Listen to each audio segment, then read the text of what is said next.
Et quelle joie, nous faisons nôtre cette parole. Je suis dans la joie quand on me dit « allons en vacances ». Non, non, non, non, non. Allons à la réunion pour écouter ce que Dieu veut nous dire. Alors on veut prier ensemble, on veut préparer ces moments. On veut vraiment s'approcher de Dieu, le connaître, l'expérimenter. On va prier et ensuite on va lancer une vidéo de 2 minutes, un témoignage, et ensuite le groupe de louanges nous conduira. Que Dieu soit béni. Seigneur, je veux te bénir et te louer parce que tu en es digne. Seigneur, l'apôtre Pierre avait raison de dire « Mais Seigneur, à quel autre irions-nous qu'à toi? Tu as les paroles de la vie éternelle. » Seigneur, fais du bien à notre frère Daniel Baudolec qui est à Dieppe aujourd'hui. Que tu le bénisses, Seigneur, que tu lui fasses beaucoup de bien. Et pour nous qui sommes là, Seigneur, nous savons qu'il y a une parole de Dieu pour chacun de nous. J'ai soif de Dieu, j'ai faim de Dieu, je veux aller plus loin avec lui. Oui, comme nous dit ce cantique, je veux plus de Jésus dans ma vie. Seigneur, que tu bénisses mon frère et ma sœur ce matin, que tu encourages celui qui a besoin d'être encouragé, que tu fortifies celui qui a besoin d'être fortifié. Père, je te bénis et je t'adore dans le nom de Jésus. Amen. Eh bien, regardons cette vidéo.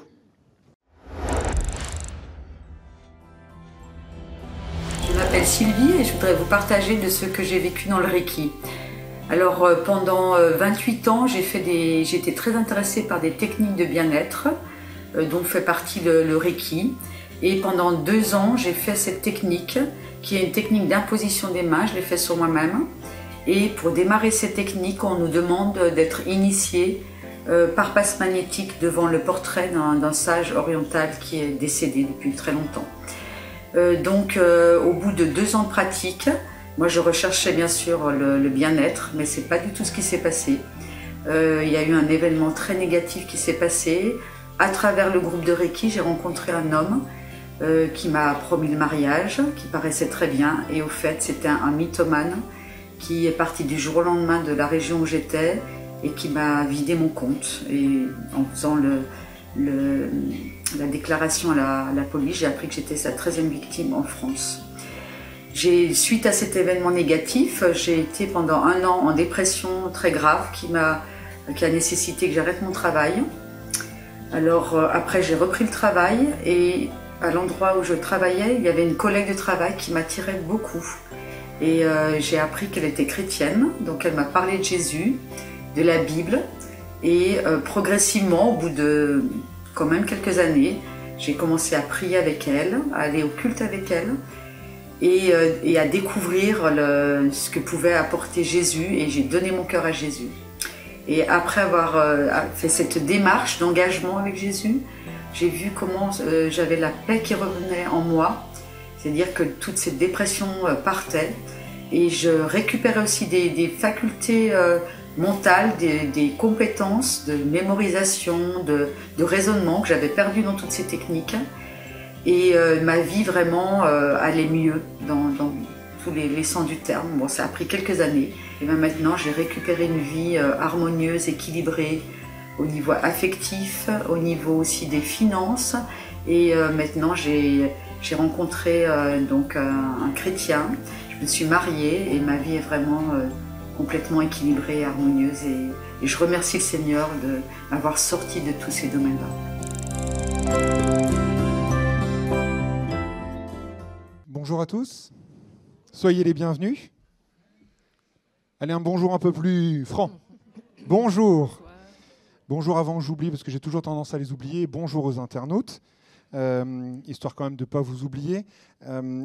C'est vrai que ce matin, on n'a pas notre pasteur habituel, Daniel, mais ce n'est pas pour autant que la bénédiction ne peut pas être là. Parce que la bénédiction n'est pas attachée à Daniel, elle est attachée au Seigneur. Et cette bénédiction, on va la voir ce matin, parce qu'on la réclame tous les jours. Et là, ce matin, j'ai envie de profiter vraiment de ce culte avec vous, parce que j'ai envie, non pas de le faire pour moi, mais de le faire pour mon Dieu. Parce que ce matin, je suis venu pour louer, pour adorer mon Dieu, dans l'Assemblée des Saints. Et c'est vraiment quelque chose que j'ai envie vraiment qu'on puisse tous ensemble faire monter vers notre Dieu. Et c'est justement notre premier chant qui nous dit « Fais monter vers ton roi ». des clameurs de joie. Ça n'a pas l'air de faire grand-chose, un petit amen par-ci, un petit amen par-là. Non, ça ne vous fait pas plaisir de pouvoir adorer votre Dieu librement, avec vraiment cette grâce, ce privilège que vous avez de pouvoir louer, adorer votre Dieu? Alors louons, adorons notre Dieu, et puis vraiment, allez. Ceux qui ont envie, vous pouvez vous lever. Ceux qui ont envie de taper des mains, vous pouvez taper des mains. Il n'y a pas de contre-indication. C'est un médicament qui est sans surdosage.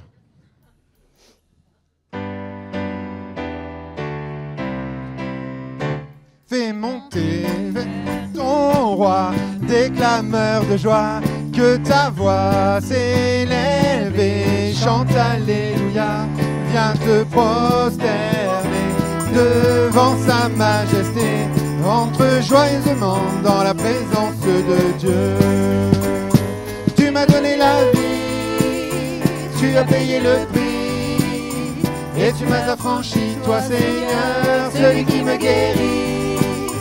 Toi seul me rassasie, car tu es le berger de ma vie. Je t'adore, mon Seigneur, mon roi.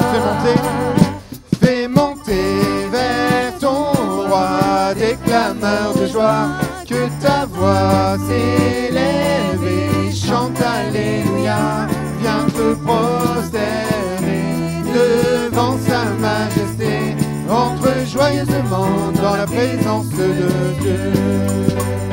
Tu m'as donné la vie, tu as payé le prix, et tu m'as affranchi, toi Seigneur, celui qui me guérit.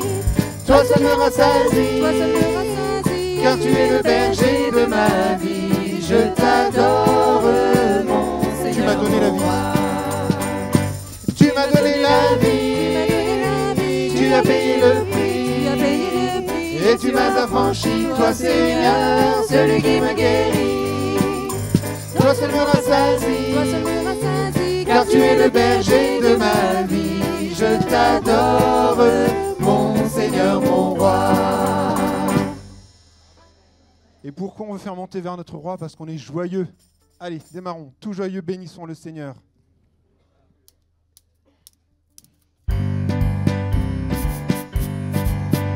Tout joyeux, bénissons le Seigneur. Chantons et célébrons ses louanges. Adorons avec foi le Sauveur. Nous joignons aux célestes phalanges.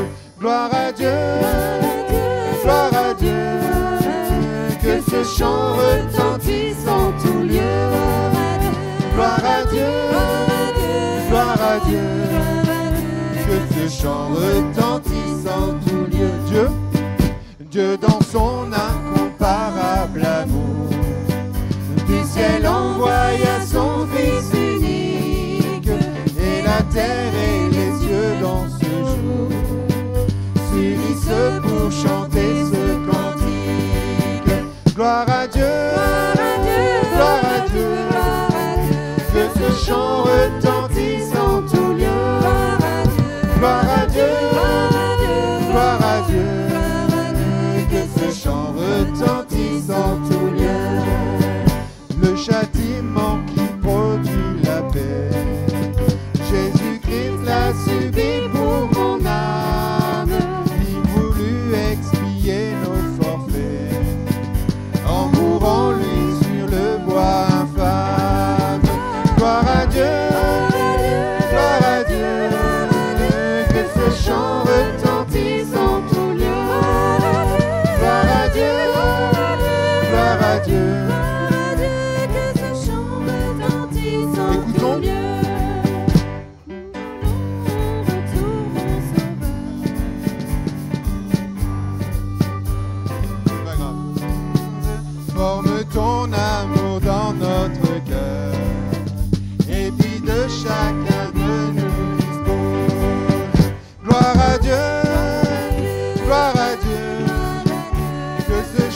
chant retentisse en tout lieu.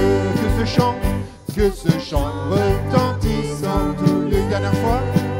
Que ce chant retentisse en tout lieu. Je voudrais qu'on prenne ce chant. C'est vrai que c'est un chant qu'on ne connaît pas beaucoup, mais vous allez voir, on l'a déjà fait avec Déborah, que ton nom résonne en ce lieu. Parce que nous voulons vraiment que ce matin, notre louange éclate pour faire résonner le nom de notre Dieu. Qu'on puisse vraiment faire trembler les murs. On ne va pas écrouler l'église, mais vraiment que dans les cieux, le nom de Jésus résonne.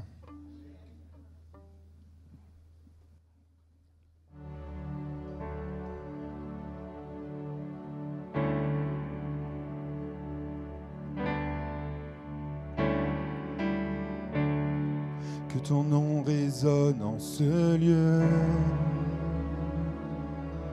Que ton nom résonne en ce lieu. Que ton nom résonne en ce lieu.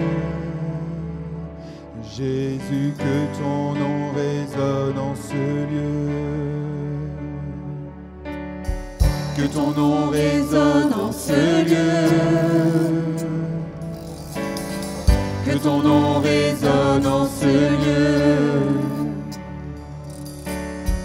Que ton nom résonne en ce lieu. Jésus, que ton nom résonne en ce lieu. Que les murs tremblent au son de nos louanges, alors que nos voix s'unissent à celles des anges. Répands sur nous ton esprit, ta puissance, ô Jésus.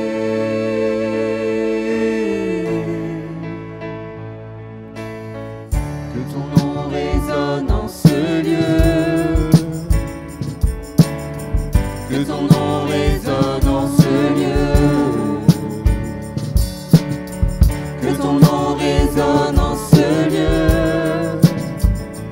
Jésus, que ton nom résonne en ce lieu.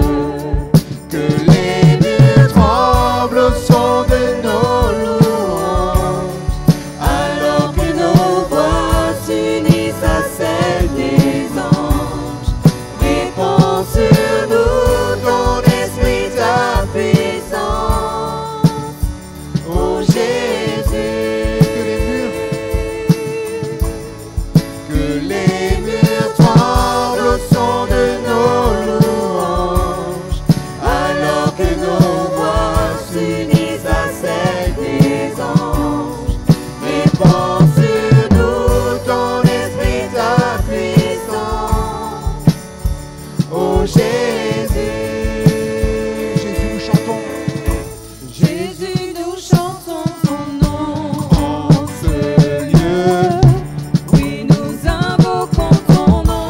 en ce lieu, Oui, nous te proclamons roi. en ce lieu, Tu es Seigneur des seigneurs. en ce lieu, Jésus, nous chantons ton nom.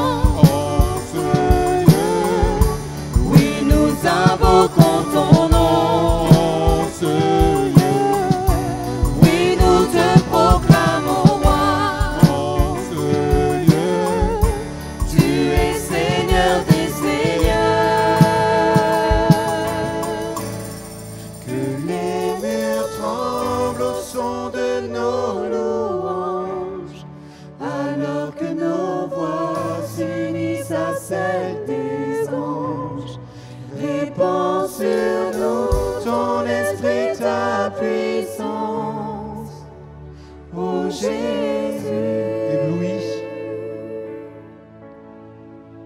Ébloui devant toi,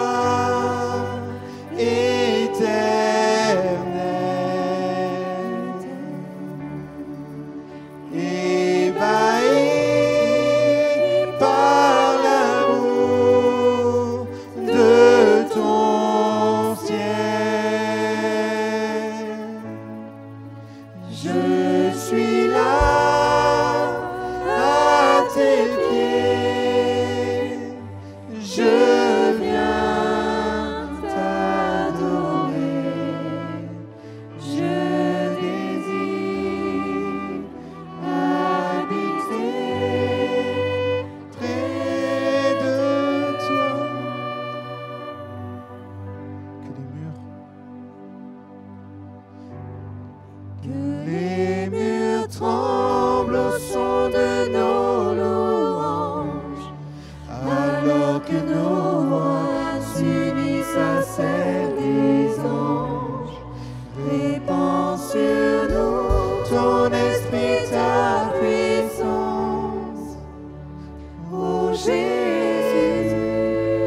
fois que les murs, juste l'église. Que les murs tremblent.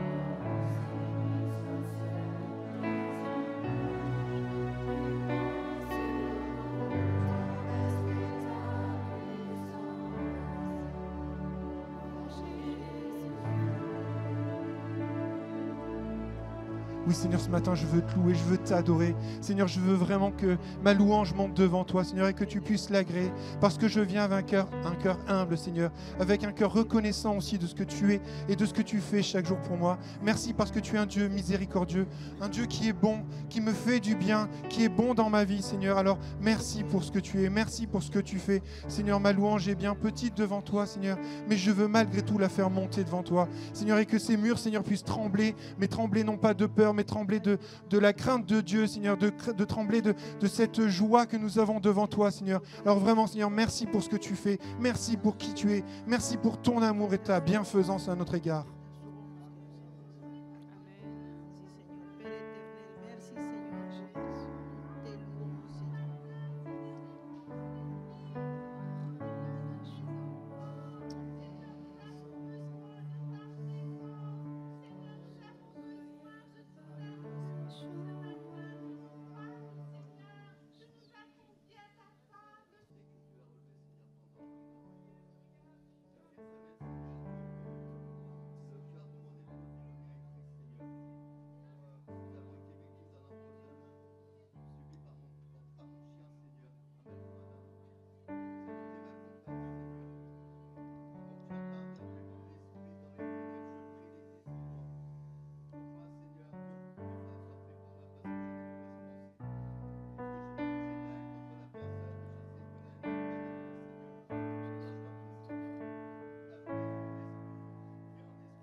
Comprenne ce chant qui me dit majestueux, Seigneur, tu es tout puissant, tu es infiniment grand, tu passes au-dessus de toute chose, Seigneur.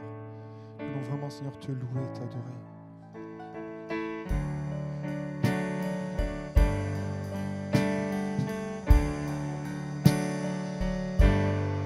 Majestueux,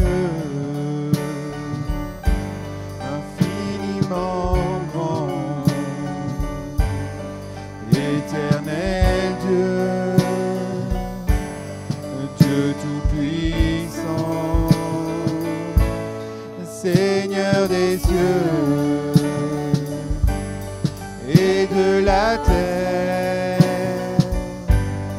Dieu que je peux appeler Père,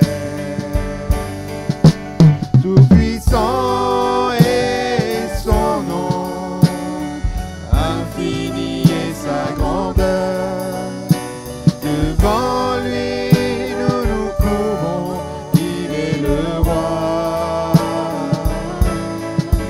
tout-puissant est son nom,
toujours tout genou fléchira. Tous les peuples s'inclineront devant sa face. Pour toujours il régnera. Nos yeux le verront face à face. Un jour tout genou fléchira. Tous les peuples s'inclineront devant sa face. Pour toujours il régnera.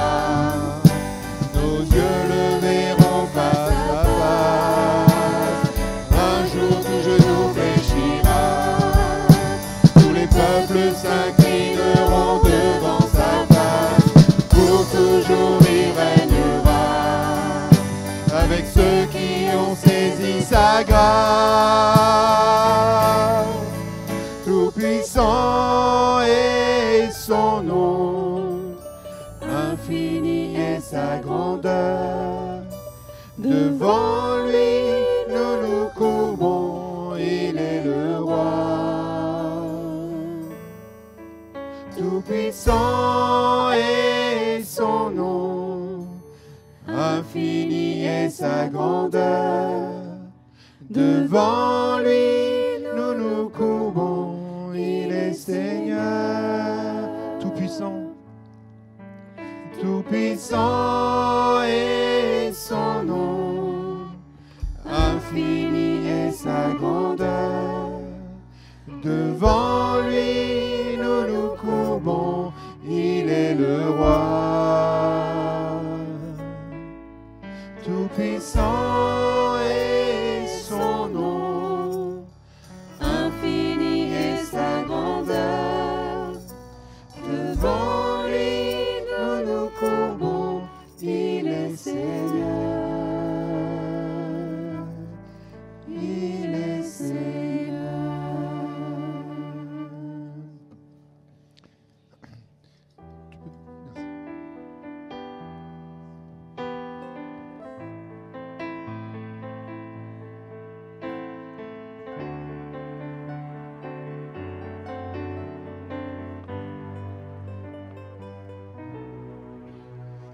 Nous adorons Adonai. Nous adorons El Shaddai. Nous élevons ton grand nom.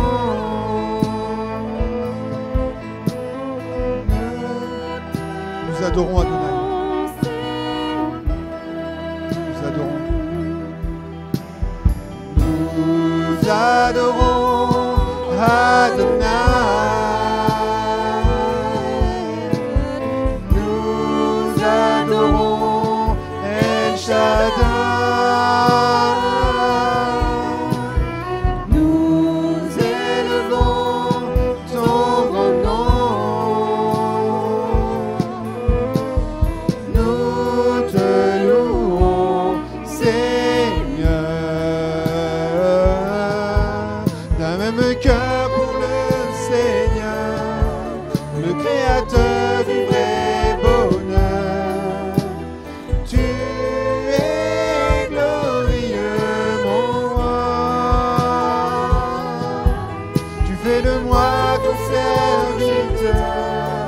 Père, je veux que ma joie demeure, car c'est en toi que je veux être éternellement. Nous adorons. Nous adorons Adonai. Nous élevons ton Nous élevons ton grand nom. Nous te louons, Seigneur. Nous te louons, Seigneur.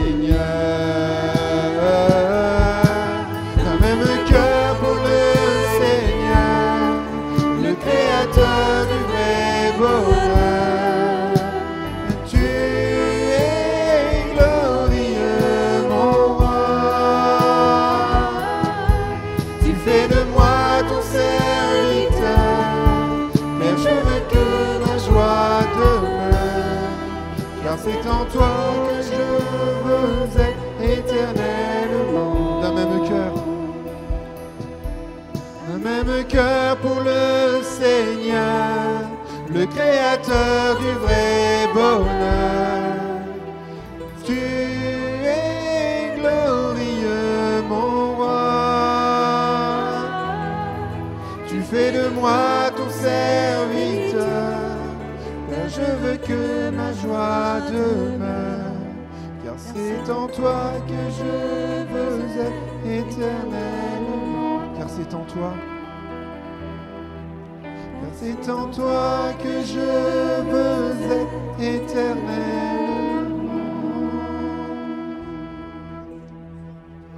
Tu m'as racheté, tu es mon maître, tu es mon doux maître, mon divin maître, et je suis ton serviteur. Et oui, je veux être avec toi éternellement, je veux te servir éternellement, parce que tu m'as racheté. Et quel merci je pourrais te donner, Seigneur, il n'est pas assez grand. Seigneur, pour ce que tu as fait pour moi, je veux te servir toute ma vie. Merci, mon Dieu, pour qui tu es. Merci, ô grand maître. Merci, divin maître, doux maître. Alléluia. Gloire à toi, Seigneur. Amen. Amen.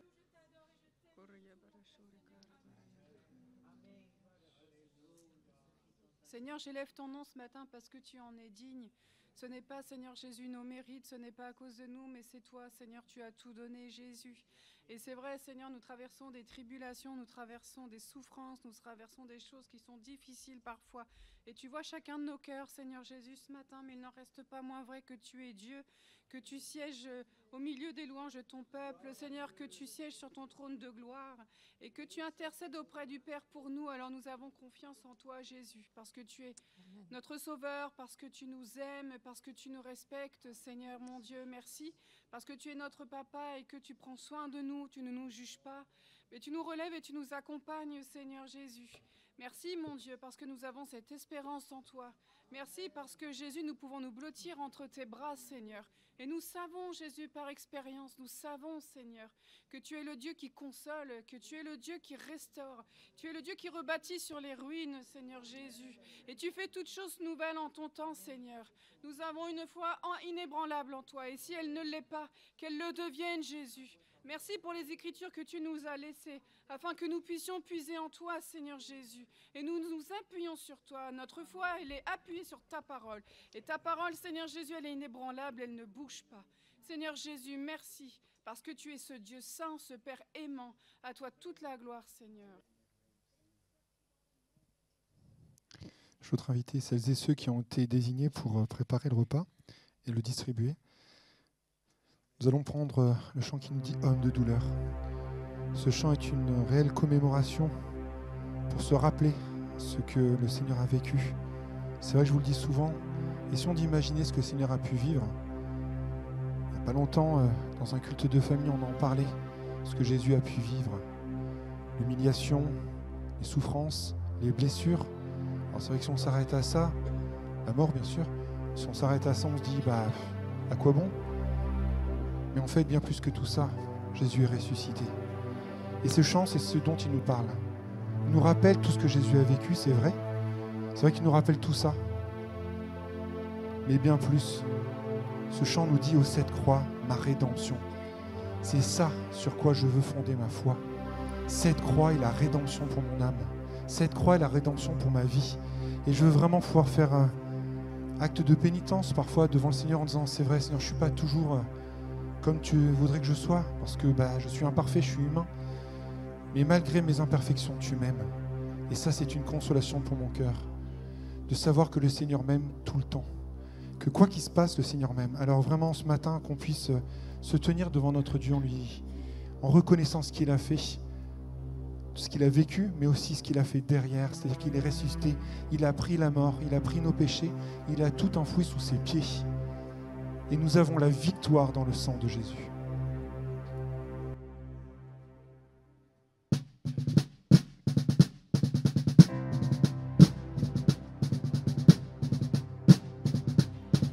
Homme de douleur, fils de Dieu, trahi par les siens, le fardeau de notre péché sur Jésus.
Je vais vous poser une question. Est-ce que vous aimez lire la Bible?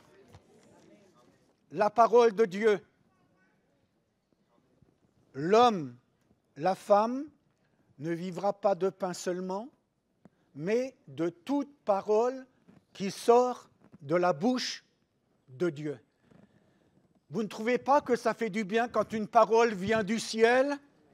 Sur la terre, il y a tellement de bruits qui viennent jusqu'à nous et qui peuvent nous détruire. Mais la parole de Dieu, elle demeure éternellement la même. Aujourd'hui, mon frère, ma sœur, tu peux t'appuyer sur Dieu. C'est ton rocher, c'est ta forteresse. Tu n'as pas à craindre.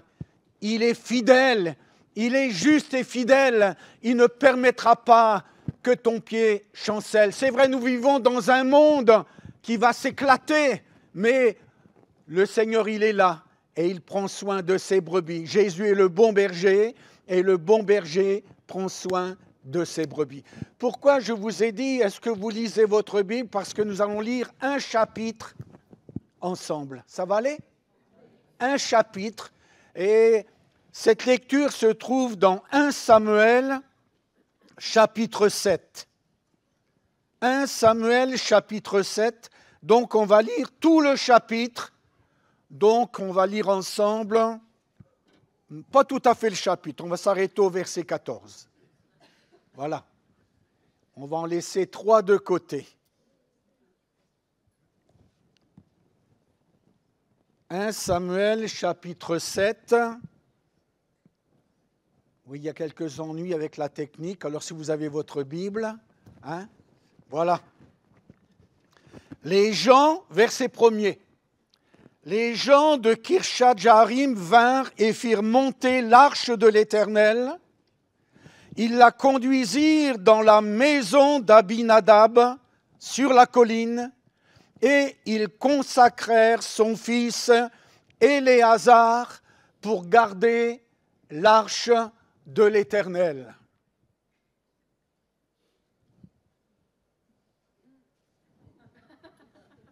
Bon, on va continuer. Il s'était passé bien du temps depuis le jour où l'arche avait été déposée à Kirjat-Jearim. 20 années s'étaient écoulées. Alors toute la maison d'Israël poussa des gémissements vers l'Éternel.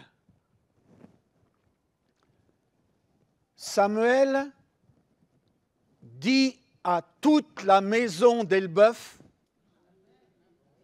si c'est de tout votre cœur que vous revenez à l'Éternel, ôtez du milieu de vous les dieux étrangers et les Astartés, dirigez votre cœur vers l'Éternel et servez-le lui seul, et il vous délivrera de la main des Philistins.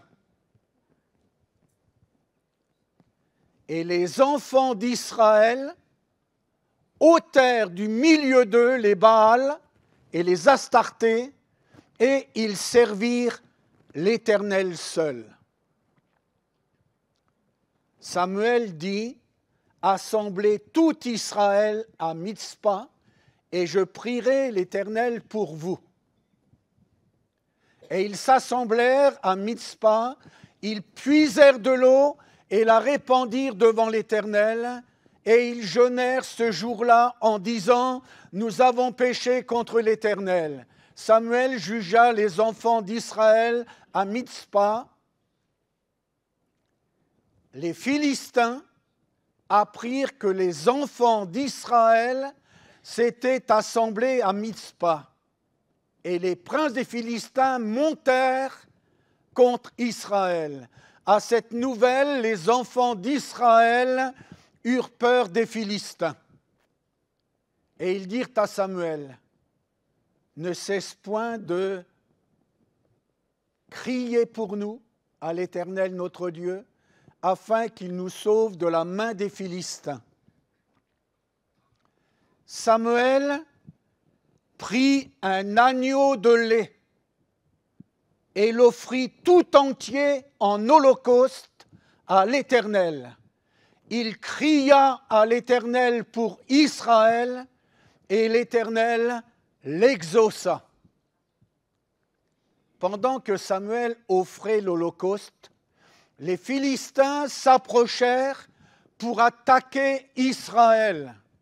L'Éternel fit retentir en ce jour son tonnerre sur les Philistins et il les mit en déroute. Ils furent battus devant Israël.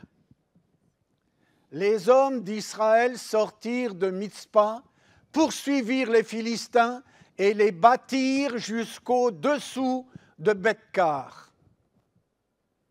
Samuel prit une pierre qu'il plaça entre Mitzpa et Champ, et il l'appela du nom d'Eben-Ézer, en disant « Jusqu'ici, l'Éternel nous a secourus. » Ainsi les Philistins furent humiliés et ils ne vinrent plus sur le territoire d'Israël. La main de l'Éternel fut contre les Philistins pendant toute la vie de Samuel. Les villes que les Philistins avaient prises sur Israël retournèrent à Israël depuis Écron jusqu'à Gath avec leur territoire. Israël les arracha de la main des Philistins et il y eut paix entre Israël et les Amoréens. On va arrêter là notre lecture. Que Dieu, au travers de ce récit biblique, nous fortifie, nous renouvelle, nous éclaire. Nous avons tellement besoin d'être éclairés de la grâce et de la bénédiction de Dieu. Alors j'ai donné un titre à notre méditation ce matin, et ce titre est celui-ci. Il s'adresse à moi. Dieu ne s'adresse pas à ton voisin, Dieu ce matin s'adresse à toi. Dieu a un message particulier pour toi ce matin. Et ce titre de la méditation ce matin, c'est « Reviens, reviens à l'Éternel, ton Dieu ». C'est très important. Dieu te demande de revenir. Où es-tu ce matin? Vous vous souvenez, lorsque Dieu a posé cette question à Adam, Dieu lui a dit « Mais où es-tu ? Où es-tu » Et même nous pourrions ajouter « Que fais-tu ? Où es-tu » Alors ce titre est très important. Reviens à Dieu de tout ton cœur. C'est vrai qu'il y a des moments d'égarement, et on va le voir tout à l'heure. Parce que j'ai 4 périodes dans ce récit biblique à vous montrer. D'abord, le premier tableau, c'est l'égarement du peuple d'Israël. C'est-à-dire que le peuple, il est loin de Dieu. Où es-tu? Est-ce que tu es près de Dieu ou tu es loin de Dieu? Où es-tu? Dieu te cherche comme il a pu chercher Adam. Dieu l'a appelé. Et l'appel de Dieu se fait retentir au plus profond de nos cœurs. Où es-tu? Est-ce que tu es loin de Dieu? Et vous vous souvenez que l'apôtre Pierre, à un moment donné, il a renié son maître. Et la Bible nous dit qu'il suivait Jésus de loin. De quelle manière?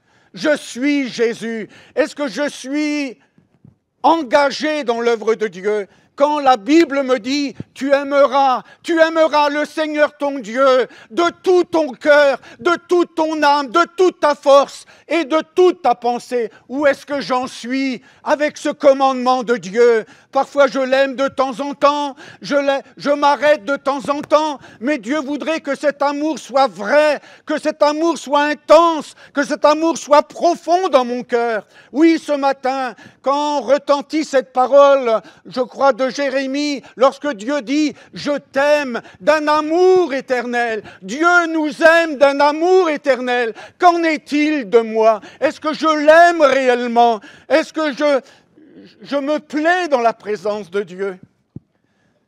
4 périodes, 4 tableaux. D'abord la période de l'égarement.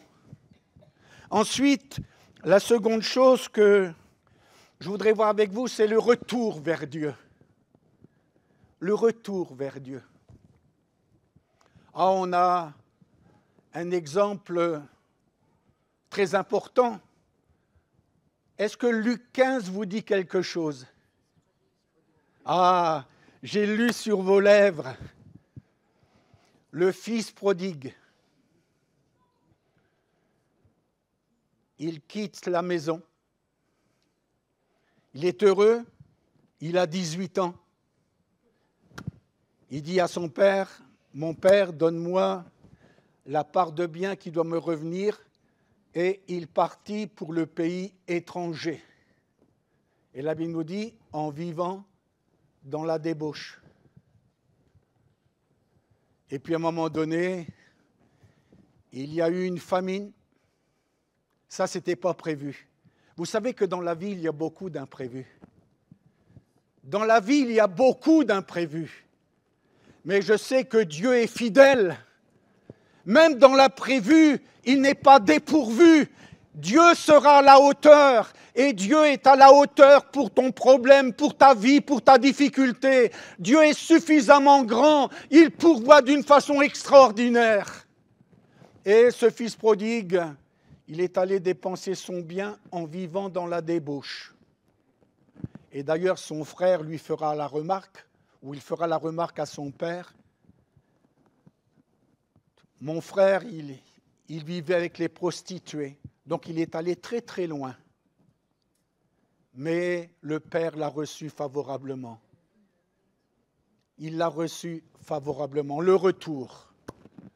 Ensuite, je voudrais partager avec vous ce troisième point, mon frère, ma sœur, parce que c'est très important.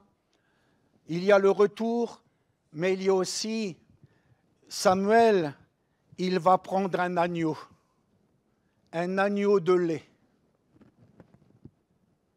Et l'agneau, ça me montre la personne de Jésus. Jésus crucifié, Jésus immolé, Jésus sur la croix, dans ses mains des clous, couronné d'épines pour moi. Il m'a aimé le premier.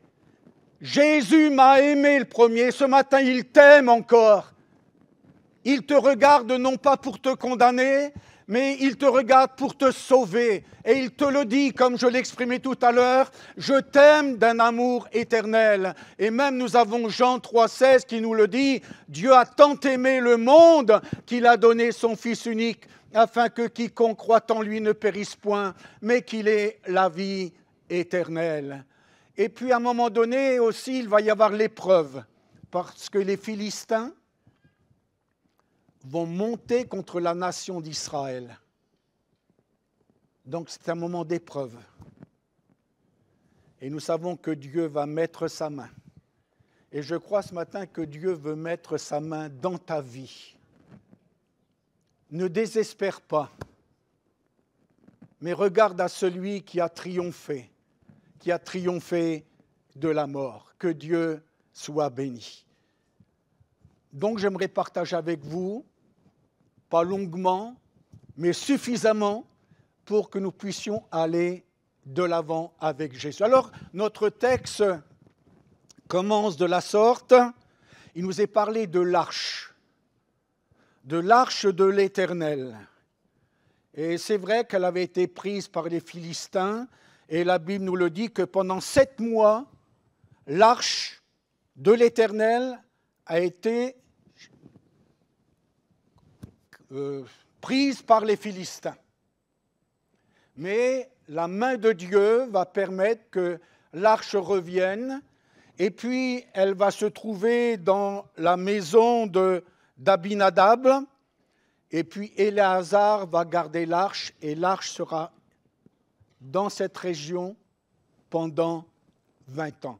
L'arche me parle de la présence de Dieu, de la puissance de Dieu. Présence et puissance de Dieu. Oui, Dieu est tout puissant. Rien n'est impossible. Il a ouvert les eaux de la mer Rouge. Et là, l'arche, quand les sacrificateurs portaient l'arche et que leurs pieds étaient dans les eaux du Jourdain, eh bien les eaux du Jourdain se sont ouvertes. Ceci nous montre la puissance de Dieu. Le Dieu de l'Évangile, il est puissant et rien ne s'oppose à ses desseins. Alors, mon frère, ma sœur, nous connaissons les uns les autres le prophète Samuel. Nous connaissons que lui-même dira en tant qu'enfant, « Parle Seigneur, ton serviteur écoute. Ton serviteur écoute. Je veux recevoir la parole de Dieu. » N'oublions pas que l'Écriture nous le dit, aujourd'hui, si vous entendez sa voix, eh bien, n'endurcissez pas votre cœur. Dieu parle tantôt d'une manière, tantôt d'une autre. Dieu te parle. Oui, tu reçois cette parole de victoire, de délivrance, de guérison, parce que Jésus a tout payé sur le bois de la croix. Alors, pendant 20 ans, nous l'avons lu ensemble, je relis, 20 années s'étaient écoulées, alors toute la maison d'Israël poussa des gémissements vers l'Éternel. Et Samuel va dire à toute la maison d'Israël, si c'est de tout votre cœur que vous revenez à l'Éternel. 20 années de malheur, 20 années de misère. Quand je regarde dans le Nouveau Testament, vous vous souvenez, au moins mon frère, ma sœur, de cette femme qui pendant 12 ans a été dans le malheur. Cette femme atteinte d'une perte de sang. Elle perdait son sang continuellement. Et c'était pendant 12 ans. Ça devait être dur pour elle. Dans un état de faiblesse. Et peut-être aujourd'hui tu es dans un état de faiblesse. Mais la force, elle vient de Dieu. Ceux qui se confient dans le Seigneur, ils renouvellent leur force. C'est le Dieu des miracles. Et cette femme, elle a entendu parler de Jésus. Alors elle se dit, mais pourquoi? Pourquoi pas moi? Et elle se disait, si seulement je puis toucher le bord de son vêtement, eh bien je serai guérie. Elle s'approche malgré la loi qui lui interdisait. C'était une femme impure depuis 12 ans. Mais elle s'est approchée de Jésus par derrière. Elle touche Jésus et à l'instant même, elle est guérie. Elle est guérie. Et d'ailleurs, Jésus va lui dire, va, ta foi t'a sauvé, sois guéri de ton mal et va en paix. Oui, ça fait peut-être 12 ans de malheur, mais Dieu est capable de changer les choses. Vous vous souvenez également de cette femme qui était courbée depuis 18 ans. La Bible nous dit qu'elle ne pouvait aucunement se redresser, mais elle était dans la synagogue. C'est vrai, parfois, il y a des empêchements, on ne peut pas venir, on est fatigué, on est malade.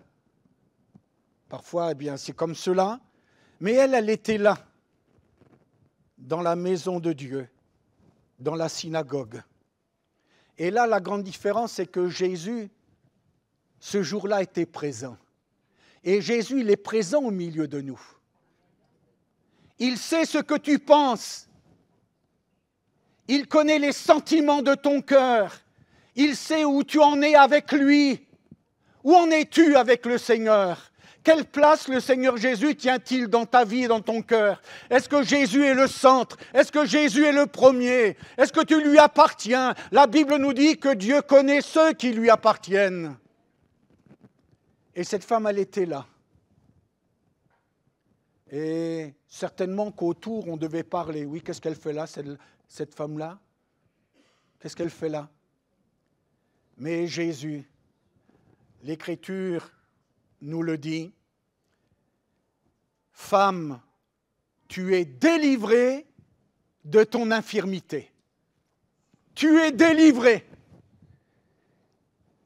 Dieu veut prononcer à ton encontre une parole de délivrance, une parole de guérison, une parole de pardon, une parole de vie. Est-ce que tu veux recevoir cette parole de vie, de pardon, de grâce? Femme, tu es délivrée de ton infirmité. Depuis 18 ans, elle ne pouvait aucunement se relever. Mais sur la parole de Jésus, comme l'apôtre Pierre, « Seigneur, nous avons travaillé toute la nuit sans rien prendre, mais sur ta parole, je jetterai le filet. » Et ils jetèrent le filet et ils prirent une grande quantité de poissons. Tout peut changer avec la parole de Jésus. Est-ce que tu crois que Jésus est le Tout-Puissant? Ce qu'il dit, cela s'accomplit. Mais crois-le de tout ton cœur. Et puis, même dans l'Écriture, il nous est parlé aussi d'un homme qui était âgé de plus de 40 ans. Vous vous souvenez? Sinon, je vais vous le mettre en mémoire. 40 ans. 40 ans, boiteux de naissance. Acte 3. Pierre et Jean montaient ensemble au temple à l'heure de la prière. C'est important, l'heure de la prière. Parce que sans prière, il ne se passe jamais rien. Un réveil ne peut venir que par la prière. Bien sûr, c'est la volonté de Dieu. Dieu fait des signes, des prodiges et des miracles. Et nous le croyons de tout notre cœur. Alors cet homme, parce qu'il était âgé de plus de 40 ans, donc ça faisait 40 ans. 40 ans, c'est le chiffre de l'épreuve. Le peuple a été 40 ans dans le désert. 40 ans. Mais Dieu a pourvu d'une façon extraordinaire. Et ce matin, Dieu veut pourvoir d'une façon extraordinaire. Vous voyez, 20 ans, et le brave Samuel, avec son ministère, eh bien, cela ne l'a pas empêché de proclamer ce que Dieu lui demandait de dire, mais la maison d'Israël ne bougeait pas. Et vous savez, je voudrais vous dire, parfois, nous ne bougeons pas devant l'amour de Dieu. Christ est mort pour toi. Est-ce que tu le réalises? J'allais dire, est-ce que tu vas bouger? Est-ce que tu vas bouger devant l'œuvre de la croix? Accepte l'œuvre de la croix. Accepte le don de Jésus pour chacun de nous. Alors, je voudrais prendre ces 4 périodes, brièvement, enfin longuement peut-être, je ne sais pas. L'égarement. Pendant 20 ans, Dieu n'avait pas la première place dans le cœur des enfants d'Israël. Est-ce que Dieu a la première place dans ton cœur? Est-ce que Dieu est en premier dans ton cœur? Comme j'ai cité tout à l'heure le premier commandement. Est-ce que Dieu dirige ta vie? Est-ce que Dieu est le premier? C'est important. Et ce peuple était dans l'égarement. Il se donnait à 50%. D'ailleurs, il y a ce fameux texte que tout le monde connaît bien dans le prophète Ésaïe. Ce peuple m'honore des lèvres, mais son cœur est éloigné de moi. Ce que Dieu, c'est votre cœur. Ce que Dieu veut, c'est habiter votre cœur. C'est diriger votre cœur. Et le prophète va le dire, si vous revenez de tout votre cœur, revenir vers Dieu. Je crois que chaque jour, je reviens vers le Seigneur. Je lui dis, Seigneur, eh bien, je t'aime et je veux marcher avec toi. Je veux te plaire en toutes choses, dans tous les domaines de ma vie. Alors, mon frère, ma sœur, la nation d'Israël a gémi. Et puis l'Écriture, Samuel va leur dire quelque chose de très important. Si vous revenez de tout votre cœur, et il nous est dit que Samuel va leur dire, ôtez Voilà les conditions de Dieu. Ôtez du milieu de vous les dieux étrangers. Alors, est-ce qu'il y a des dieux étrangers au milieu de nous? Dans ma vie, est-ce qu'il y a des dieux étrangers? Je vais vous citer au moins un Dieu. Un Dieu que nous rencontrons aujourd'hui, un Dieu moderne. L'ordinateur. Moi, je sais que j'ai entendu une épouse qui disait maintenant, il n'y a même plus de relation avec mon mari parce sa relation, c'est l'ordinateur. Il ne vit que pour son ordinateur. Bien sûr, c'est commode, mais je crois qu'il faut que Dieu ait la première place. En fait, j'ai pris l'ordinateur, je pourrais prendre aussi autre chose, peut-être même un sport. Le sport est peut-être mon idole. Autre chose. Mais que Dieu ait la première place. Alors, le prophète Samuel va dire, et c'est le message de Dieu aux hommes, « Ôtez du milieu de vous les dieux étrangers, dirigez votre cœur vers l'Éternel et servez-le lui seul. » C'est quelque chose de très important. Et la Bible nous dit que les enfants d'Israël ôtèrent du milieu d'eux les Baals et les Astartés, et ils servirent l'Éternel seul. Donc il y a eu, nous pourrions dire qu'ils étaient en pleine crise spirituelle, mais maintenant Samuel met le peuple devant leurs responsabilités. En réalité, on sert le monde et on sert Dieu, mais on ne peut pas. Un seul maître, c'est Jésus. Un seul médiateur entre Dieu et les hommes, c'est Jésus. Il n'y a pas d'autre nom. Jésus est le chemin, la vérité et la vie. Nul ne vient au Père que par lui. Et voici que Samuel prononce des choses très importantes. Et je crois qu'elles me concernent même aujourd'hui. Je reprends. « Ôtez du milieu de vous les dieux étrangers. Dirigez votre cœur vers l'Éternel. » Et les enfants d'Israël firent ces choses. Le peuple revient vers Dieu. J'ai besoin de revenir à mon premier amour. Vous vous souvenez de votre premier amour? Non?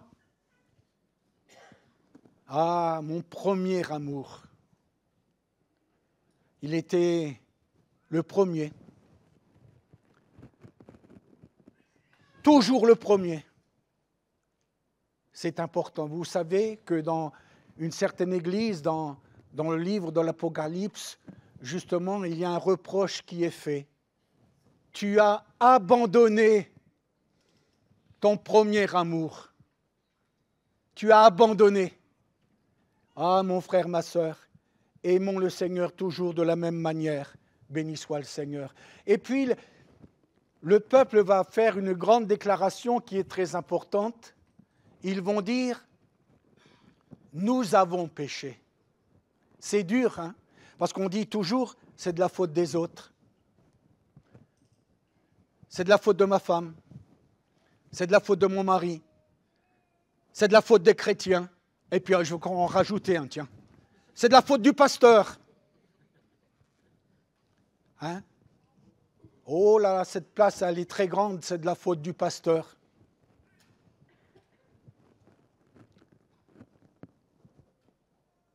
Non, c'est ma faute. J'ai péché, dira le fils prodigue, j'ai péché contre toi et contre le ciel. Traite-moi comme l'un de tes serviteurs. Et le Père, ému de compassion, va dire, eh bien, ôtez-lui ses vêtements sales et mettez-lui de beaux vêtements. Tuons le veau gras et réjouissons-nous, parce que mon fils qui était mort, il est revenu à la vie. Il était perdu, il est retrouvé. Ça, c'est la main de Dieu. C'est Dieu qui est capable de transformer une vie. Béni soit le Seigneur. Nous avons péché. c'est vrai qu'il y a différents textes dans l'Écriture où David pourra dire « Je t'ai fait connaître mon péché et j'ai péché contre toi seul ». Oui, nous avons besoin de venir vers le Seigneur Jésus. Alors maintenant, je voudrais vous parler de l'épreuve. Parce que vous savez, ce n'est pas parce qu'on est chrétien qu'on n'aura pas d'épreuves, de difficultés. Au contraire, j'aurais tendance à dire on en aura plus. Mais on aura l'assistance de Dieu. On aura la main de Dieu avec nous. Et ça, c'est quelque chose de très important. L'épreuve, je vous l'ai dit. Alors, les Philistins, ils vont apprendre que les enfants d'Israël, eh bien, ont pris une décision, alors ils vont les combattre. Alors ils vont s'adresser au prophète Samuel. Samuel, il faut que tu pries pour nous. Moi, je prie chaque jour pour vous, mes frères et sœurs. Voyez-vous, comment je prie pour vous? Je dis, Seigneur, tu vois, tu passes dans les rangs et tu mets tes mains sur chaque enfant de Dieu. Parce qu'il y a certains noms que je ne connais plus, ou que j'ai oubliés, ou ma mémoire me fait défaut. Mais ma prière est celle, Seigneur, tu passes dans les rangs de l'Église et tu mets tes mains bénissantes, tu secours, tu fortifies, tu aides, Seigneur. Et je sais que tu vas le faire. Bon, certains noms, je nomme, mais il y a certains noms que je ne sais plus, mais Seigneur, je te fais confiance. Toi, tu vas le faire, tu vas bénir d'une façon extraordinaire. Et là, ils ont demandé à Samuel de prier, et ils lui ont dit, mais ne cesse pas de prier pour nous. Et la Bible nous dit que Dieu va exaucer la prière de Samuel. Comme Zacharie, ta prière a été exaucée. Ta prière, Zacharie, pourtant, tu vas rester muet pendant plusieurs mois, mais ta prière a été exaucée. Voulez-vous ce matin que Dieu exauce votre prière? Quelle est ta prière ce matin? Quel est le cri de ton cœur? Alors, viens à Jésus ce matin, crie vers Dieu. J'ai entendu ce matin, quand un malheureux crie, l'Éternel entend et il le délivre de toutes ses frayeurs. Je le crois de tout mon cœur. Béni soit le Seigneur. Et n'oublions pas, lorsque nous disons « j'ai péché », il y a le livre des Proverbes qui nous dit « celui qui cache ses transgressions ne prospère pas, mais celui qui les avoue et les délaisse, il obtient miséricorde. » Seigneur, comme le prophète Nathan dira à David, tu es cet homme-là. David, tu es cet homme-là. Et David va dire, j'ai péché contre l'Éternel. Alors je voudrais maintenant voir ce que Samuel va faire. Il va prendre un agneau de lait, et il va l'offrir à Dieu en holocauste. C'est la Bible qui nous le dit. C'est la croix. Je crois que chaque jour, on vient à la croix. Parce qu'il y a toute la poussière d'une journée. J'allais dire la poussière du péché qui est là. Il n'y a pas de juste, pas même un seul. Tous ont péché et sont privés de la gloire de Dieu. J'ai besoin d'être lavé, d'être purifié. Et bien sûr, l'apôtre Jean nous le dit, le sang de Jésus, le sang de Jésus nous purifie de tout péché. Le sang de l'agneau. Jean-Baptiste avait raison de dire, voici l'agneau de Dieu qui ôte le péché. Et nous avons chanté Ésaïe 53. Jésus a été blessé pour chacun de nous. Et même Ésaïe 53 nous le dit, semblable à un agneau qu'on mène à la boucherie, à une brebis muette devant ceux qui l'attendent.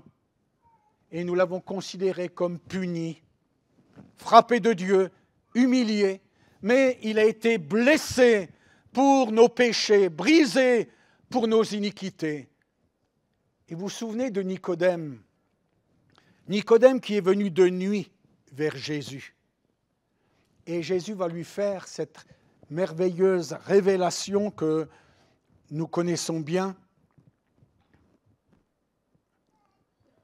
De même que Moïse éleva le serpent dans le désert, de même il faut que le Fils de l'homme soit élevé.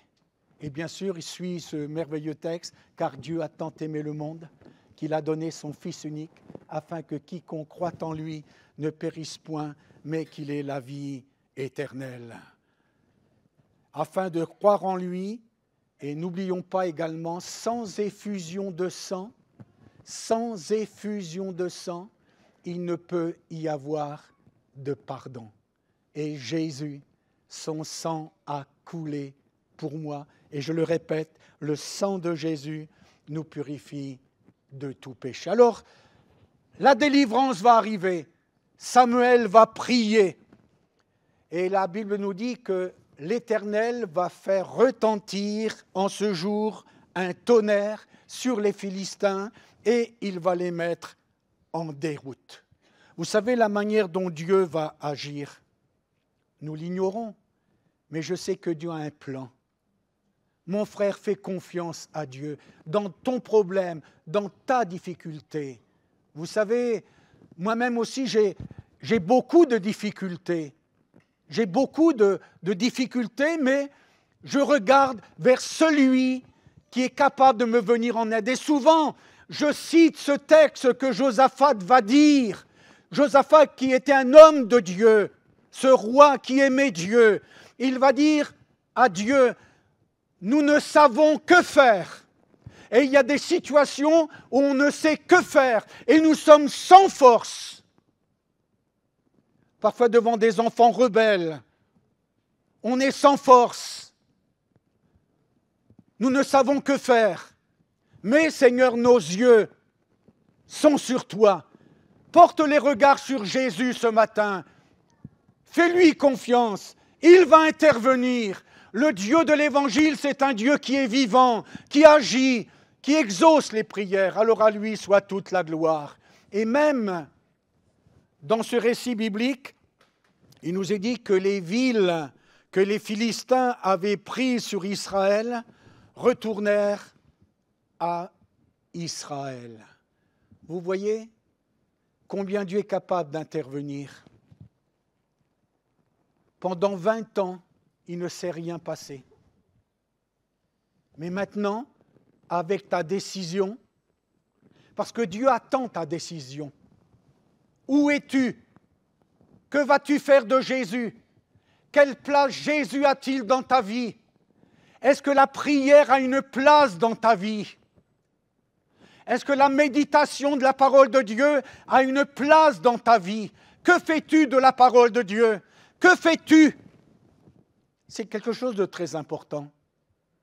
Alors bien sûr, on peut traîner la patte. Mais Dieu attend une décision.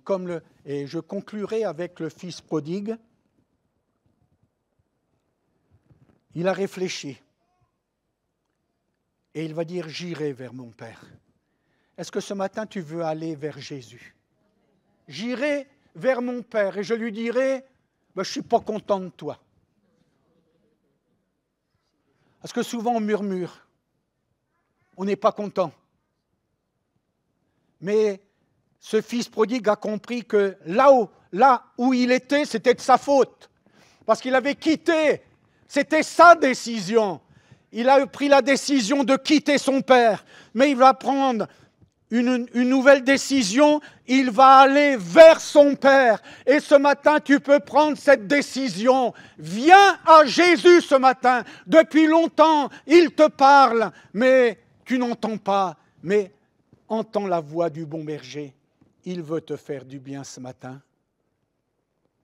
Et ce fils a été reçu de la bonne manière de son père. C'est vrai, on peut toujours faire des reproches. Mais Jésus, dans cette parabole, n'a pas fait de reproches. Si, le frère aîné. Le frère aîné a fait des reproches. mais le Père n'a fait aucun reproche. Le Seigneur ne te fait pas de reproche ce matin. Il veut te sauver. Il veut te faire du bien. Alors que ce matin, le Seigneur nous soit en aide et je conclurai. Il y eut paix entre Israël et les Amoréens. Être en paix, ne plus être troublé, que votre cœur ne se trouble pas, que votre cœur ne s'alarme pas. La paix de Dieu gardera vos cœurs en Jésus-Christ. Cette paix, j'allais dire, elle vaut de l'or. On se sent bien et on est heureux de vivre pour le Seigneur, pour répandre la bonne odeur de Christ autour de nous. Alors que Dieu, ce matin, mon frère, ma sœur, vous fortifie, vous renouvelle.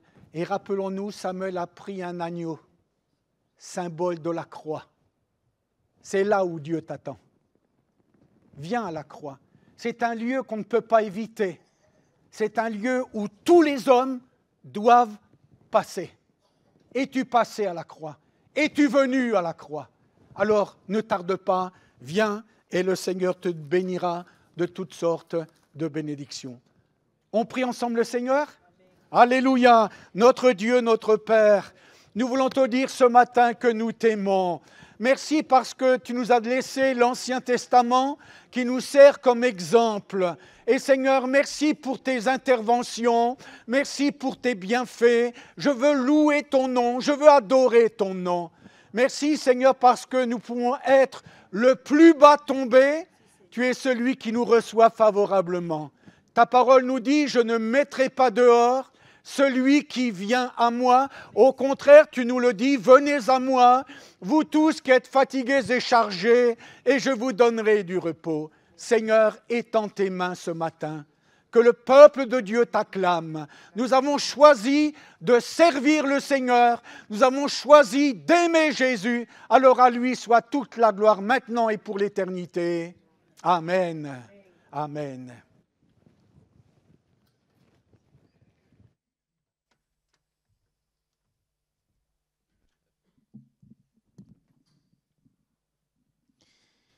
Avant les annonces, je vous propose de prendre un dernier chant qui me dit « Oh, viens et vois ».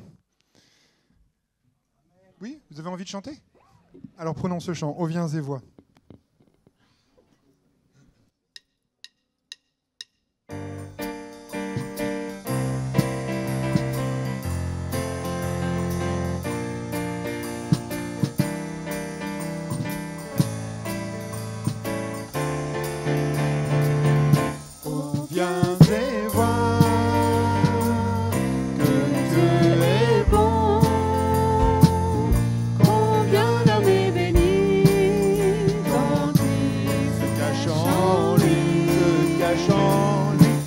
Chercher Jésus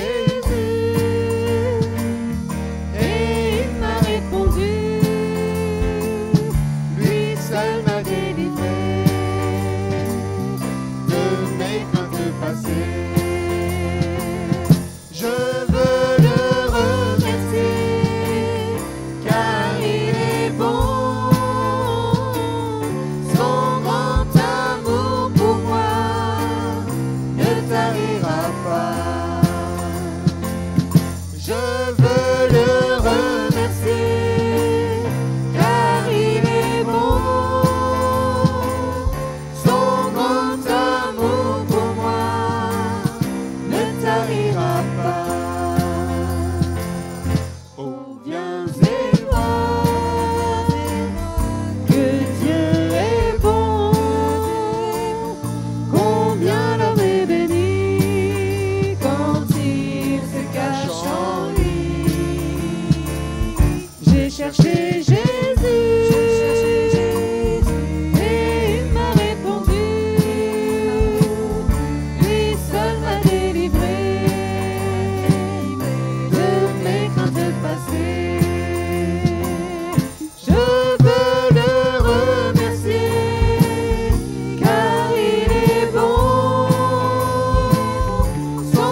Amen.